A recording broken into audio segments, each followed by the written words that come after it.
होनहार बालक। हिंदी प्रेरक कहानी। उन दिनों इंद्रगढ़ में राजा राममूर्ति का शासन था। वे एक वीर, साहसी एवं दृढ़ निश्चयी राजा थे। उसके राज्य में सर्वत्र सुख एवं समृद्धि थी। राजा राममूर्ति को अपने राज्य के वैभव, अपनी संपदा पर बहुत घमंड था। उसकी शक्ति को देखकर कोई भी पड़ोसी राज्य उसके राज्य पर आक्रमण करने की बात सोच भी नहीं सकता था। अपनी सुदृढ़ राज व्यवस्था के कारण राजा का अधिकांश समय मनोरंजन एवं आखेट में ही व्यतीत होता था। एक दिन राजा राममूर्ति जंगल में आखेट की तलाश में इधर उधर भटक रहा था, किंतु उसे जंगल में कोई भी शिकार नजर नहीं आ रहा था। चारों ओर सन्नाटा था। राजा की निगाहें चारों दिशाओं घूम रही थी। तभी एकाएक उसकी निगाह एक बालक पर पड़ी, जो एकाग्र होकर एक पेड़ के नीचे बैठकर कुछ कर रहा था। यह देख राजा को बड़ा आश्चर्य हुआ कि आखिर यह बालक कौन है, जो इस भयानक जंगल में अकेले ही निर्भीक बैठकर क्या कर रहा है।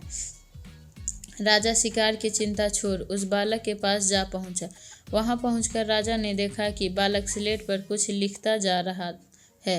राजा ने उनसे पूछा, हे बालक, तुम्हारा नाम क्या है? बालक ने उत्तर दिया कि मेरा नाम होनहार है। तुम अकेले इस जंगल में क्या कर रहे हो? राजा ने फिर से पूछा। बालक ने जवाब दिया, महाराज, मेरे हाथों में स्लेट और पेंसिल है। इससे आपको स्वयं ही अंदाजा लगा लेना चाहिए कि मैं क्या कर रहा हूँ। अब आप अपना परिचय दीजिए कि आप कौन हैं। राजा ने जवाब दिया, बेटे, मैं यहाँ का राजा राममूर्ति हूँ और यहाँ जंगल में शिकार करने आया हूँ। फिर राजा ने उस बालक की ओर देखते हुए आगे कहा, तुम्हारा नाम मुझे कुछ अजीब सा लगता है। भला होनहार भी कोई नाम होता है? होनहार बालक। Hindi inspirational story. सच्चा धन। हिंदी कहानी। इस पर बालक ने उत्तर दिया कि हे राजन, मैं तो छोटा सा बच्चा हूँ। आप तो महान सम्राट हैं। क्या आप इतनी सी भी बात समझ नहीं सकते कि कल मैं नवयुवक होऊंगा तो मेरे कंधों पर कर्तव्य का भार आ जाएगा। मैंने अपना नाम होनहार रखकर क्या गलती की है? क्या आपको ऐसा नहीं लगता कि हर बालक कल का होनहार है? बालक ने कुछ क्षण विराम लेकर राजा से आगे कहा कि हे राजन, आज इस जंगल में अपने प्राण संकट में डालकर आपसे मिलने के मंतव्य से ही यहाँ बैठा हूँ।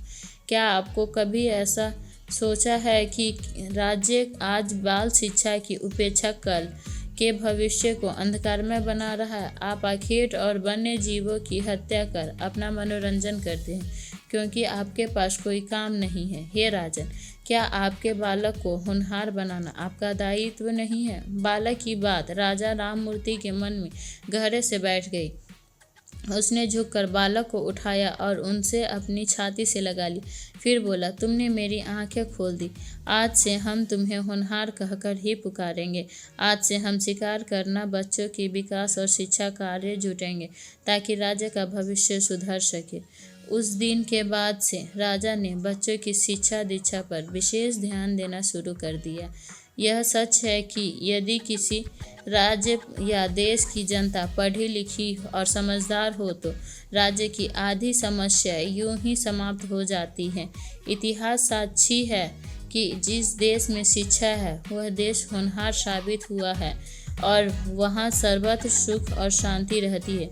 वह देश धन्य और वैभव से ही परिपूर्ण रहता है। इसलिए हम सभी को बच्चे की शिक्षा पर विशेष ध्यान देना चाहिए।